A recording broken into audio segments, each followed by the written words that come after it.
जय श्री कृष्णा। राधे राधे। आज आप लोग सुनेंगे सोमवार व्रत की कथा। किसी नगर में एक धनी व्यापारी रहता था। दूर दूर तक उसका व्यापार फैला हुआ था। नगर के सभी लोग उस व्यापारी का सम्मान करते थे। इतना सब कुछ संपन्न होने के बाद भी वह व्यापारी बहुत दुखी था, क्योंकि उसका कोई पुत्र नहीं था, जिस कारण अपने मृत्यु के पश्चात व्यापार के उत्तराधिकारी की चिंता उसे हमेशा सताती रहती थी।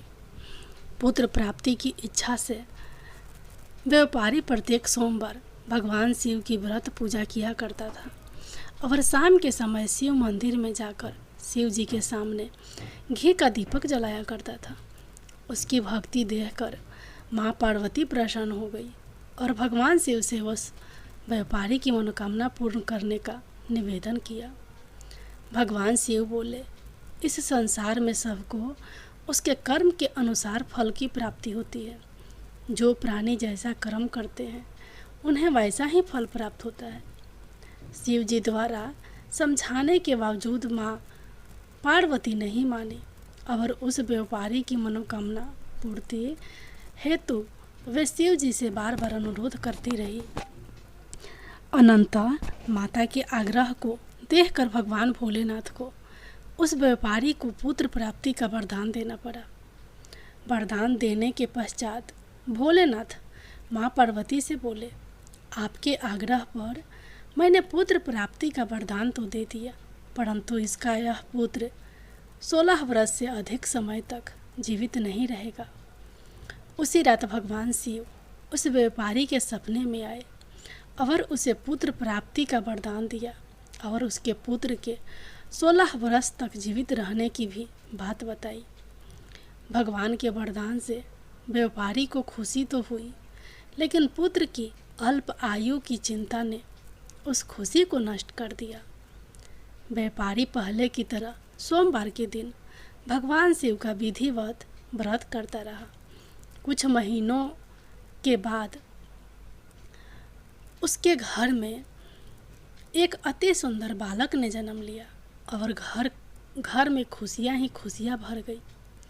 बहुत धूमधाम से पुत्र जन्म का समारोह मनाया गया, परंतु व्यापारी को पुत्र जन्म की अधिक खुशी नहीं हुई, क्योंकि उसे पुत्र की अल्प आयु के रहस्य का पता था। जब पुत्र 12 वर्ष का हुआ तो व्यापारी ने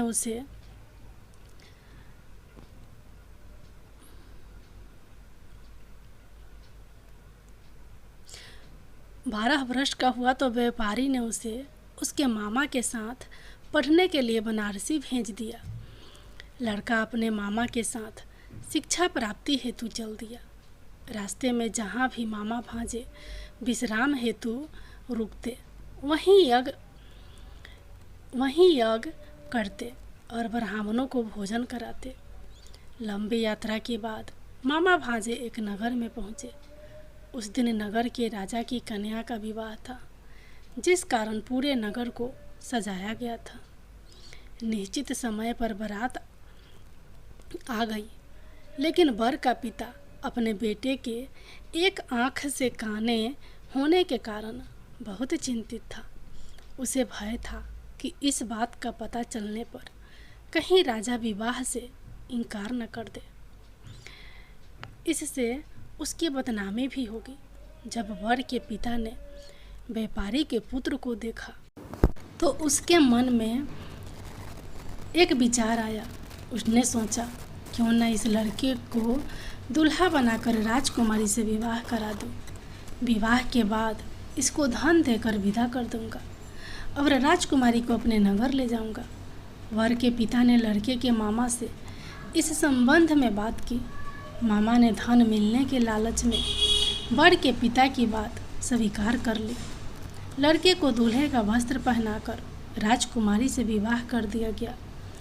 राजा ने बहुत सारा धन देकर राजकुमारी को विदा किया। शादी के बाद लड़का जब राजकुमारी के साथ लौट रहा था तो वह सच नहीं छिपा सका और उसने राजकुमारी की चुन्नी पर लिख दिया, राजकुमारी, तुम्हारा विवाह मेरे साथ हुआ था। मैं तो बनारसी पढ़ने के लिए जा रहा हूँ और अब तुम्हें जिस नवयुवक की पत्नी बनना पड़ेगा वह कान्हा है। जब राजकुमारी ने अपनी चुन्नी पर लिखा हुआ पढ़ा तो उसने काने लड़के के साथ जाने से इनकार कर दिया। राजा को जब ये सब बातें पता लगी तो उसने राजकुमारी को महल में ही रख लिया। उधर लड़का अपने मामा के साथ बनारसी पहुंच गया और गुरुकुल में पढ़ना शुरू कर दिया। जब उसकी आयु 16 वर्ष की हुई तो उसने यज्ञ किया। यज्ञ की समाप्ति पर ब्राह्मणों को भोजन कराया और खूब अन्य वस्त्र दान दिए। रात को वह अपने शयन कक्ष में सो गया। शिव के वरदान के अनुसार शयनावस्था में ही उसके प्राण पेखरू उड़ गए। सूर्योदय पर मामा मृत भांजे को देखकर रोने पीटने लगा। आसपास के लोग भी एकत्र होकर दुख प्रकट करने लगे। लड़के के मामा के रोने विलाप करने के स्वर समीप से गुजरते हुए भगवान शिव और माता पार्वती जी ने भी सुने। माता पार्वती ने भगवान से कहा, प्रनाथ, मुझे इसके रोने के स्वर सहन नहीं हो रहे। आप इस व्यक्ति के कष्ट को अवश्य दूर करें। भगवान शिव ने माता पार्वती के साथ अदृश्य रूप में समीप जाकर देखा तो भोलेनाथ माता पार्वती से बोले, यह तो उसी व्यापारी का पुत्र है जिसे मैंने 16 वर्ष की आयु का वरदान दिया था। इसकी आयु पूरी हो गई है। माँ पार्वती ने फिर भगवान शिव से निवेदन किया, उस बालक को जीवन देने का आग्रह किया। माता पार्वती के आग्रह पर भगवान शिव ने लड़के को जीवित होने का वरदान दिया और कुछ ही पल में वह जीवित होकर उठ बैठा। शिक्षा समाप्त करके लड़का मामा के साथ अपने नगर की ओर चल दिया। दोनों चलते हुए उसी नगर में पहुँचे जहाँ उसका विवाह हुआ था। उस नगर में भी यज्ञ का आयोजन किया। समीप से गुजरते हुए नगर के राजा ने यज्ञ का आयोजन देखा और उसने तुरंत ही लड़के और उसके मामा को पहचान लिया। यज्ञ के समाप्त होने पर राजा मामा और लड़के को महल में ले गया और कुछ दिन उन्हें महल में रहकर बहुत सा धन वस्त्र देकर राजकुमारी के साथ विदा कर दिया। इधर भूखे प्यासे रहकर व्यापारी और उसकी पत्नी बेटे की प्रतीक्षा कर रहे थे। उन्होंने प्रतिज्ञा कर रखी थी कि यदि उन्हें अपने बेटे की मृत्यु का समाचार मिला तो दोनों अपने प्राण त्याग देंगे। परंतु जैसे ही उसने बेटे के जीवित वापस लौटने का समाचार सुना तो वह बहुत प्रसन्न हुआ। वह अपनी पत्नी और मित्रों के साथ नगर के द्वार पर पहुंचा। अपने बेटे के विवाह का समाचार सुनकर पुत्र वधू राजकुमारी को देखकर उसकी खुशी का ठिकाना न रहा। उसी रात भगवान शिव ने व्यापारी के सपने में आकर कहा, हे श्रेष्ठी, मैंने तेरे सोमवार के व्रत करने और व्रत कथा सुनने से प्रसन्न होकर तेरे पुत्र को लंबी आयु प्रदान की है। पुत्र की लंबी आयु जानकर व्यापारी बहुत प्रसन्न हुआ। शिव भक्त होने तथा सोमवार का व्रत करने से व्यापारी की सभी मनोकामनाएं पूर्ण हुई। इस प्रकार जो भक्त सोमवार का विधिवत व्रत करते हैं और व्रत कथा सुनते हैं उनकी सभी इच्छाएं पूरी होती है। जय भोलेनाथ, जय माता पार्वती। अब आप लोग सुनिए 16 सोमवार व्रत की कथा। एक समय श्री महादेव जी पार्वती के साथ भ्रमण करते हुए मृत्यु लोक में अमरावती नगरी में आए। वहाँ के राजा ने शिव मंदिर बनवाया था जो कि अत्यंत भव्य एवं रमणीक था तथा मन को शांति पहुँचाने वाला था। भ्रमण करते समय शिव पार्वती भी वहाँ ठहर गए।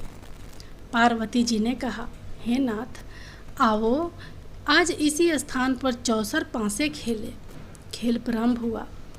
शिव जी कहने लगे, मैं जीतूंगा। इस प्रकार उनकी आपस में वार्तालाप होने लगी। उस समय पुजारी जी पूजा करने आए। पार्वती जी ने पूछा, पुजारी जी बताइए जीत किसकी होगी। पुजारी जी बोला, इस खेल में महादेव जी के समान कोई दूसरा प्रांगत नहीं हो सकता, इसलिए महादेव जी ही यह बाजी जीतेंगे। परंतु हुआ उल्टा, जीत पार्वती जी की हुई। अतः पार्वती जी ने पुजारी को कोढ़ी होने का श्राप दे दिया कि तूने मिथ्या भाषण किया है। अतः तो अब तो पुजारी कोढ़ी हो गया। शिव पार्वती जी दोनों वापस चले गए। कुछ समय पश्चात अप्सराएं पूजा करने आई। अप्सराओं ने पुजारी किए उसके कोढ़ी होने का कारण पूछा। पुजारी ने सब बातें बता दी। अप्सराएं कहने लगी, पुजारी जी आप 16 सोमवार का व्रत करें तो शिव जी प्रसन्न होकर आपका संकट दूर करेंगे। पुजारी जी ने अप्सराओं से व्रत की विधि पूछी। अप्सराओं ने व्रत करने और व्रत के उद्यापन करने की संपूर्ण विधि बता दी। पुजारी ने विधि पूर्वक श्रद्धा भाव से व्रत प्रारंभ किया और अंत में व्रत का उद्यापन भी किया। व्रत के प्रभाव से पुजारी जी रोग मुक्त हो गए। कुछ दिनों बाद शंकर पार्वती जी पुनः उस मंदिर में आए तो पुजारी जी को रोग मुक्त देखकर पार्वती जी ने पूछा, मेरे दिए हुए श्राप से मुक्ति पाने का तुमने कौन सा उपाय किया। पुजारी जी ने कहा, हे माता, अप्सराओं द्वारा बताए गए 16 सोमवार के व्रत करने से मेरा यह कष्ट दूर हुआ है। पार्वती जी ने भी 16 सोमवार का व्रत किया, जिससे उनसे रूठे हुए कार्तिकेय जी भी अपनी माता से प्रसन्न होकर आज्ञाकारी हुए। कार्तिकेय जी ने पूछा, हे माता, क्या कारण है कि मेरा मन सदा आपके चरणों में लगा रहता है। पार्वती जी ने कार्तिकेय को 16 सोमवार के व्रत का महात्मा तथा विधि बताई। तब कार्तिकेय जी ने भी इस व्रत को किया तो उनका बिछड़ा हुआ मित्र मिल गया। अब मित्र ने भी इस व्रत को अपने विवाह होने की इच्छा से किया। फलतः वह विदेश गया। वहाँ के राजा की कन्या का स्वयंवर था। राजा ने प्रण किया था कि हथनी जिस व्यक्ति के गले में वरमाला डाल देगी उसी के साथ राजकुमार का विवाह करूँगा। यह ब्राह्मण मित्र भी स्वयंवर देखने की इच्छा से वहाँ एक ओर जा बैठ गया। हथनी ने इसी ब्राह्मण मित्र को माला पहनाई तो राजा ने बड़ी धूमधाम से अपनी राजकुमारी का विवाह उसके साथ कर दिया। तत्पश्चात दोनों सुखपूर्वक रहने लगे। एक दिन राजकन्या ने पूछा, हे नाथ, आपने कौन सा पुण्य किया जिससे हथनी ने आपके गले में वरमाला पहनाई। ब्राह्मण पति ने कहा, मैंने कार्तिकेय जी द्वारा बताए अनुसार 16 सोमवार का व्रत पूर्ण विधि विधान सहित श्रद्धा भक्ति से किया, जिसके फल के कारण मुझे तुम्हारे जैसी सौभाग्यशाली पत्नी मिली। अब तो राज्य कन्या ने भी सत्य पुत्र प्राप्ति के लिए व्रत किया और सर्वगुण संपन्न पुत्र प्राप्त किया। बड़े होकर पुत्र ने भी राज्य प्राप्ति की कामना से 16 सोमवार का व्रत किया। राजा के देवलोक होने पर इसी ब्राह्मण कुमार को राजगद्दी मिली। फिर भी वह इस व्रत को करता रहा। एक दिन उसने अपनी पत्नी से पूजा सामग्री शिवालय ले चलने को कहा, परंतु उसने पूजा सामग्री अपनी दासियों द्वारा भिजवा दी। जब राजा ने पूजन समाप्त किया तो आकाशवाणी हुई कि हे राजा, तुम इस पत्नी को त्याग दो, नहीं तो राजपाट से हाथ धोना पड़ेगा। प्रभु की आज्ञा मानकर उसने अपने पत्नी को महल से निकाल दिया।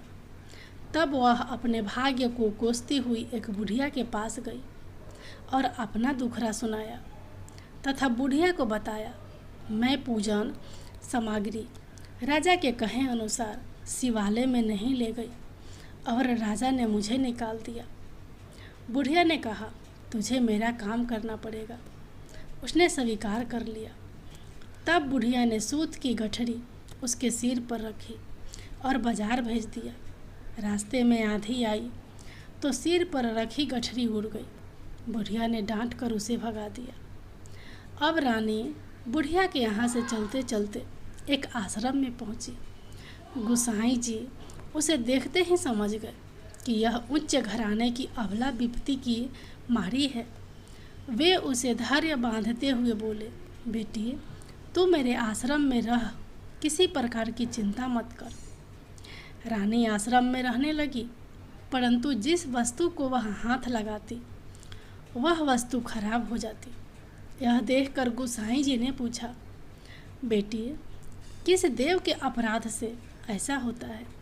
रानी ने बताया कि मैंने अपने पति की आज्ञा का उल्लंघन किया है और शिवालय में पूजन के लिए नहीं गई, इससे मुझे घोर कष्ट उठाने पड़ रहे हैं। गोसाई जी ने शिव जी से उसके कुशल क्षेम के लिए प्रार्थना की और कहा, बेटी तुम 16 सोमवार का व्रत विधि के अनुसार करो। तब रानी ने विधि पूर्वक व्रत पूर्ण किया। व्रत के प्रभाव से राजा को रानी की याद आई और दूतों को उसकी खोज में भेजा। आश्रम में रानी को देख दूतों ने राजा को बताया। तब राजा ने वहां जाकर गोसाई जी से कहा, महाराज यह मेरी पत्नी है, मैंने इसका परित्याग कर दिया था, कृपया इसे मेरे साथ जाने की आज्ञा दे। शिव जी की कृपा से प्रतिवर्ष 16 सोमवार का व्रत करते हुए वे आनंद से रहने लगे और अंत में शिवलोक को प्राप्त हुए। जय भोलेनाथ, जय माता पार्वती।